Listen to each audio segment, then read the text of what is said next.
السلام علیکم ورحمۃ اللہ وبرکاتہ۔ الحمدللہ وحدہ والصلاة والسلام علی من لا نبی بعدہ، اما بعد، قال النبی صلی اللہ علیہ وسلم نہی عن الخسر فی الصلاۃ۔ خواتین و حضرات، ریاض الصالحین کا دوسرا جلد آپ کی خدمت میں پیش کیا جا رہا ہے۔ امام نووی رحمۃ اللہ علیہ یہاں پہ چند ایسے مسائل کو بیان کر رہے ہیں جس کا نماز میں کرنا منع ہے۔ جیسے سب سے پہلی حدیث وہ لائے ہیں جس کے راوی ابو ہریرہ رضی اللہ تعالیٰ عنہ ہیں۔ وہ کہتے ہیں کہ کمر پر ہاتھ رکھ کر نماز میں کھڑے ہونا منع ہے، کیونکہ کمر پر ہاتھ رکھنا، کمر پر یعنی سائیڈ میں،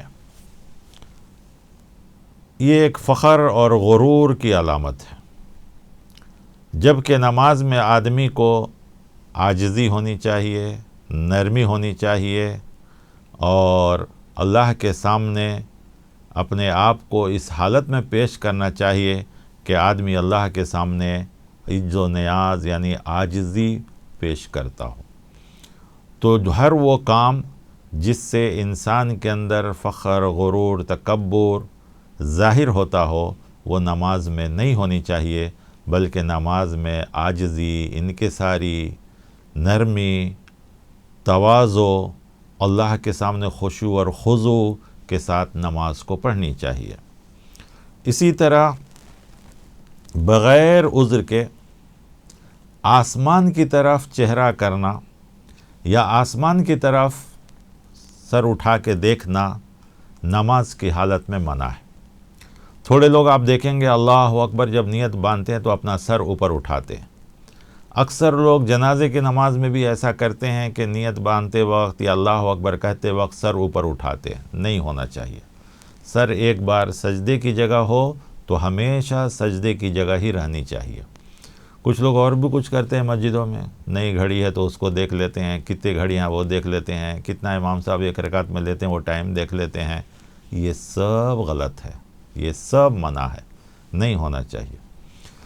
تو دوسری حدیث ہے جس کے راوی حضرت انس بن مالک رضی اللہ تعالیٰ عنہ ہیں، کہتے ہیں قال رسول اللہ صلی اللہ علیہ وسلم ما بال اقوام یرفعون ابصارهم الى السماء فی صلاتهم، کہ لوگوں کو کیا ہو گیا ہے، لوگوں کا کیا حال ہے کہ وہ اپنی نماز میں اپنی نگاہیں آسمان کی طرف اٹھاتے ہیں۔ فاشتد قوله فی ذلک حتی قال لینتہن عن ذلک، کہ اگر اللہ تمہاری نگاہ کو واپس نہ کرے تو کیا حال ہوگا تمہارا۔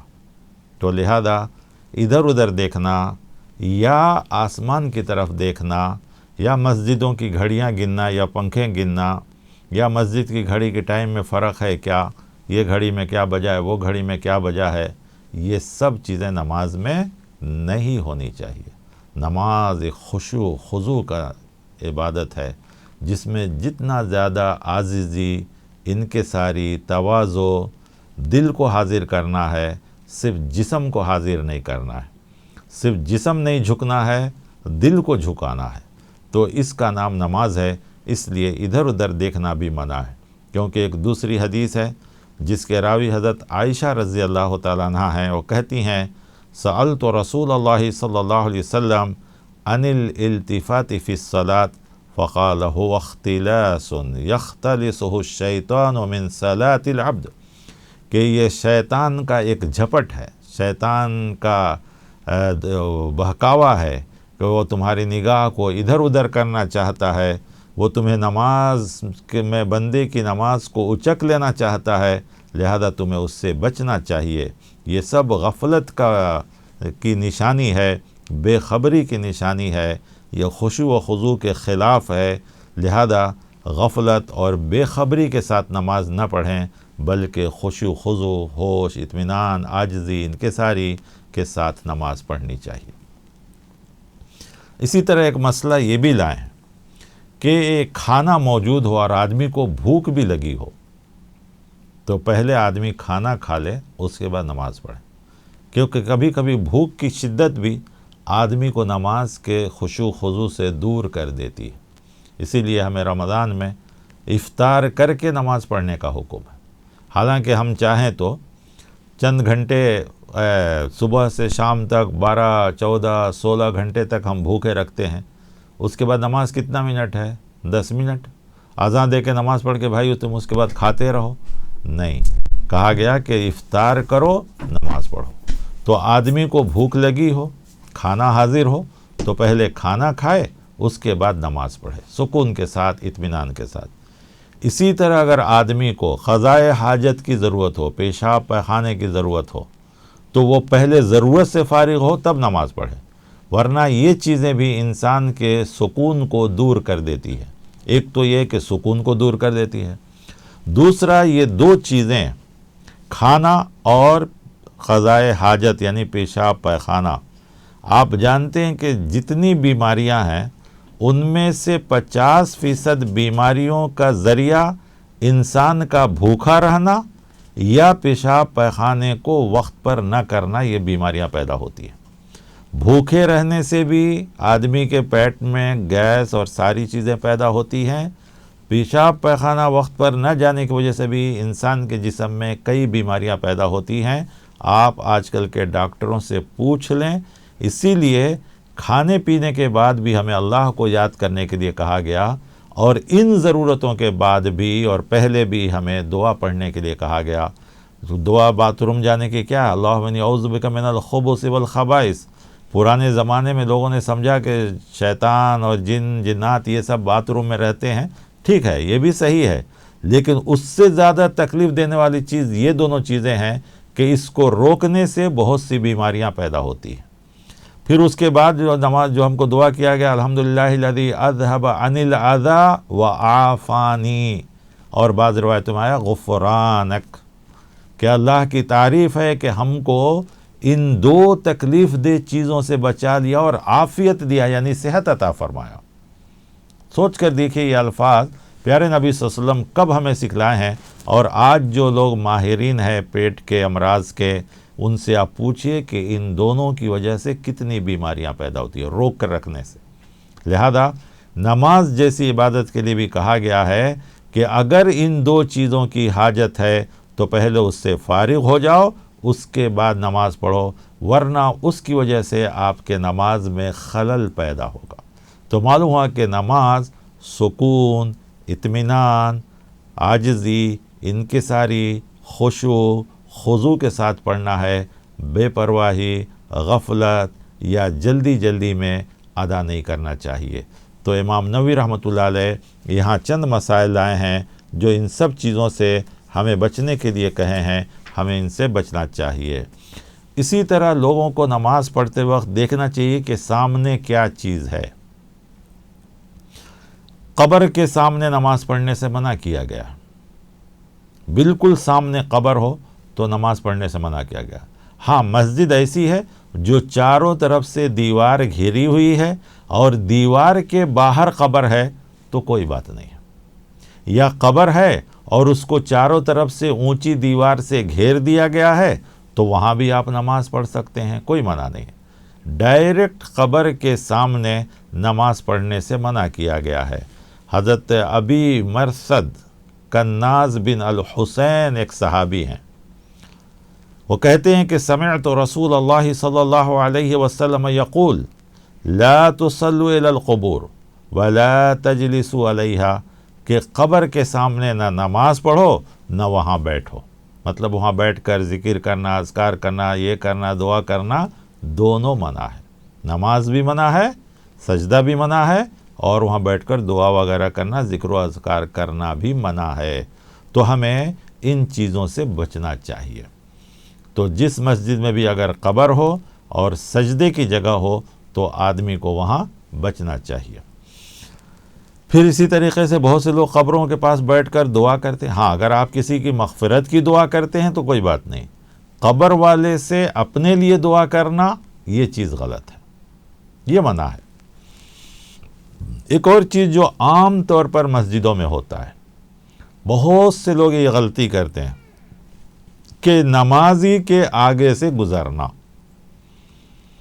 اس میں بڑی وعید کی حدیثیں آئی ہیں، جیسے کہ آپ صلی اللہ علیہ وسلم، جس کے راوی ایک ابی الجہیم عبداللہ ابن حارث بن السمہ انصاری صحابی ہیں، وہ کہتے ہیں کہ قال رسول اللہ صلی اللہ علیہ وسلم لو یعلم المار بین ید المصلی ماذا علیہ لکان ان یقف 40 خیرا له من ان یمر بین یدیہ، کہ اگر مصلی کو جو گزرتا ہے نمازی کے سامنے سے، اس کو معلوم ہو جائے کہ گزرنا کتنا بڑا گناہ ہے، تو وہ گزرنے کے بجائے 40 تک کھڑے رہنے کو اپنے لیے بہتر سمجھے گا۔